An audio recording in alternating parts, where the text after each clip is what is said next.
जय मसीह की। आज प्रभु यीशु मसीह के मेज के 23वें एपिसोड में आप लोग का स्वागत है। जो वचन आज हमें इस मेज से दिया गया है वह वचन है नेहमिया उसका 8वां अध्याय, जिसमें वर्णन है कि यहूदियों को व्यवस्था का सुनाया जाना। मसीह में प्रियो, यहाँ पर जो है हम लोग देखते हैं कि किस प्रकार से एजरा नबी जो है, एजरा महायाजक जो है परमेश्वर के व्यवस्था को पढ़ के सुनाते हैं, जो व्यवस्था जो है इस्राएलियों को मूसा के द्वारा से दी गई थी। और वह व्यवस्था जो है मूसा के द्वारा से यहोशू को दी गई, जिसका वर्णन हम लोग जो है व्यवस्था विवरण में पाते हैं। मसीह प्रिय, यहाँ पर हम लोग देखते हैं कि किस प्रकार से जो है वहाँ के लोगों को, यरूशलेम में जो आए हुए लोग हैं, उन्हें सारे लोगों को जो है जल फाटक के सामने के चौक में जो है इकट्ठा किया जाता है और वहाँ वे पढ़ते हैं। और वहाँ बहुत सारे जो है लोग हैं, चाहे कुछ लोग तो ऐसे हैं जो कि हाकिम हैं, जैसा उनका नाम है जिसका 4 अध्याय में लिखा गया है। उनकी दाहिनी ओर मतिया, सेम, हनन्या, उरिया, हिलिकिया और मशिया, और बाईं ओर पदयाशा, मिशाएल, मलिकिया, हशूम, सवाना, जकरिया और मसलूम खड़े थे। ये सब लोगों का काम था कि जो एजरा जो नबी या एजरा जो महायाजक है, वह जो पढ़ रहे हैं उसका डिस्क्रिप्शन करना। और इन सब का जो है अधिपति जो है नेहमिया था।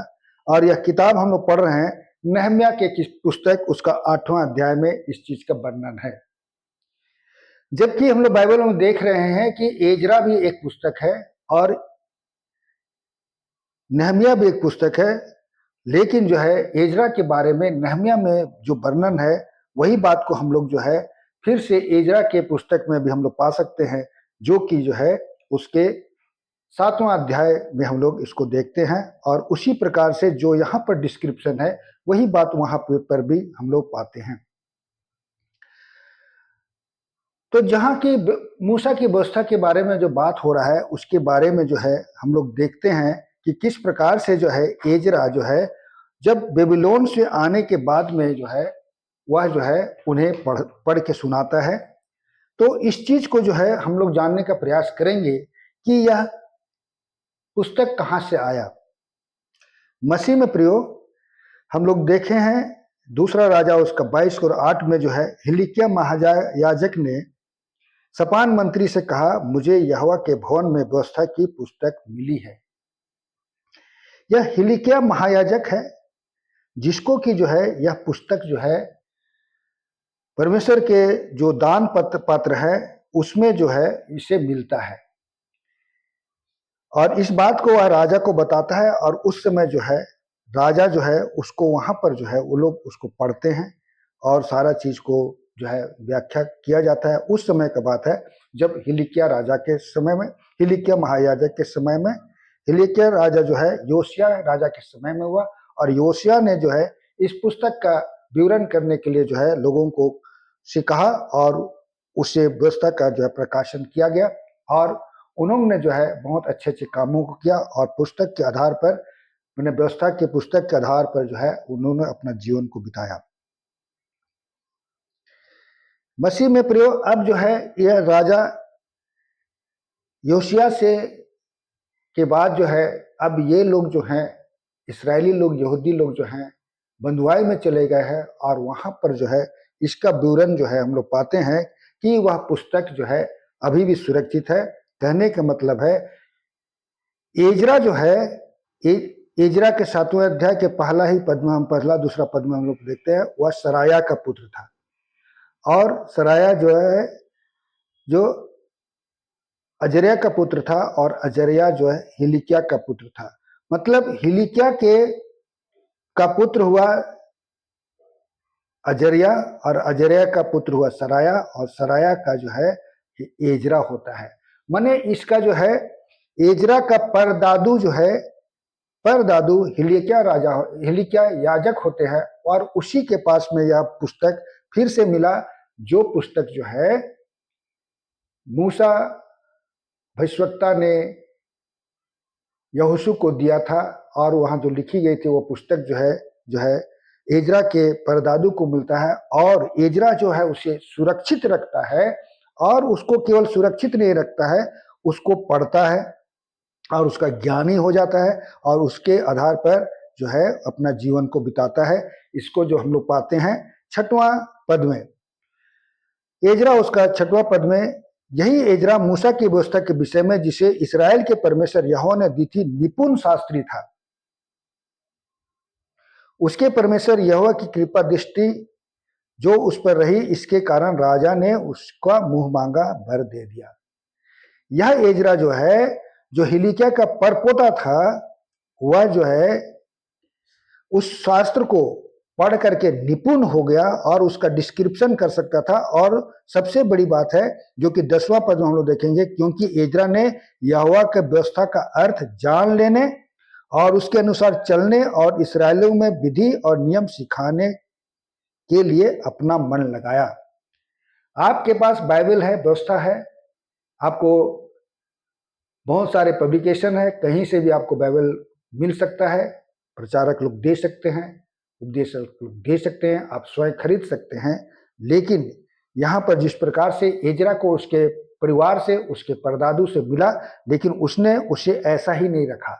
उसने उसका अध्ययन किया और जो है व्यवस्था का अर्थ जानने के लिए परमेश्वर से पवित्र आत्मा मांगा, और उसके अनुसार चलने की सामर्थ्य भी मांगा, और इस्राएलियों में उस विधि को और नियम को सिखाने का भी काम किया।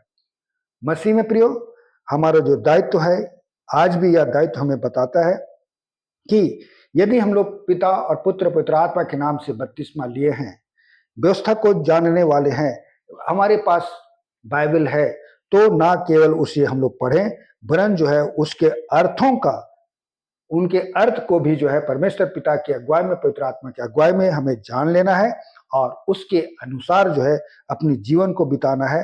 साथ ही जो है अपने लोगों में जो है उनके विधि जो बाइबल में लिखी हुई है, जो आज्ञाएं लिखी हुई है, जो आशीष लिखी हुई है, जो श्राप लिखी गई है, जो हमारा कर्तव्य है और जो चीज नहीं करना है, सारी बातें जो लिखी हुई है, इसे हमें अपने कलीसिया में, अपने भाई बहनों को बताना है, ताकि हमारा जो जीवन है इस जगत में और स्वर्ग के जीवन में जो है अनंत जीवन का भागीदारी होकर के हम लोग अपने जीवन को अनंत जीवन में बदल सकते हैं। यह अपने लिए ही खुद नहीं करना है, वरन जो है अपने आसपास या हमारे भाई बहनों और उनके बच्चों और उनके बच्चों, और जो है हमारे कलीसिया के जितने सदस्य हैं उनके लिए भी करना है। तो इसमें 2 बातें आती है, ये ऐसे कह सकते हैं हम लोग 3 बातें आते हैं कि हम लोग बाइबल की बातों को जानते हैं, याद कर लेते हैं। दूसरा कि हम लोग इसका अर्थ को भी जानते हैं जो पवित्र आत्मा से हमें मिलता है। तीसरा कि हम लोग उसके अनुसार चलने का प्रयास करते हैं और हम लोग नहीं चलते हैं। चौथा कि हम लोग इस बातों को जो है प्रचार नहीं करते हैं। मसीह में प्रियो, इस सभी बातें जरूरी है। बाइबल को जानना जरूरी है, बाइबल के अनुसार अपने जीवन को बिताना जरूरी है, और उसका जो है प्रचार प्रसार, मतलब लोगों को इसका ज्ञान, इसकी दृष्टि, इसका मूल सार बताना भी जरूरी है।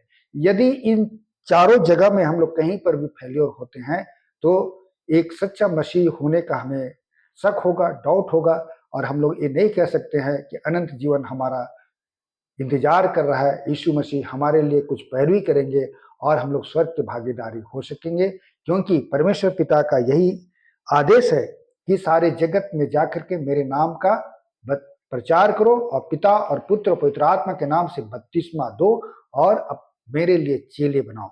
हमें अपने लिए नहीं, प्रभु यीशु मसीह के लिए, परमेश्वर पिता के लिए, पवित्र आत्मा के लिए जो है हमें जो है चेले बनाना है, ताकि वे चेले जगत के छोर तक जो है परमेश्वर का वचन को पहुंचा सके, और उसका वचन कोई ऐसा जगह ना हो जहां प्रचारित ना हो, ताकि जगत के अंत में कोई नहीं ये कह सके कि मेरे तक जो है परमेश्वर का वचन नहीं पहुंचा, इसलिए मेरा कोई कसूर नहीं है। परमेश्वर पिता हर एक तक अपना वचन को पहुंचाना चाहते हैं, ताकि जब लास्ट जजमेंट होगा, जब न्याय का दिन होगा, तब वह परमेश्वर पिता ने कहेंगे कि आपको यह वचन सुनाया गया था लेकिन आपने नहीं सुना, इसलिए आपको सजा मिलना वाजिब है और उन्हें जो है अनंत नरक में अनंत जीवन के लिए जो है डाल दिया जाएगा। पूर्ण विश्वास है कि आप सभी या मसीह भाई बहन जो कि इस वचन को जानते हैं, वचन के अनुसार अपने जीवन को बिता रहे हैं और वचन के अनुसार जो है शिक्षा दे रहे हैं, वे अनंत जीवन को पाएंगे। सबको फिर से जय मसीह की।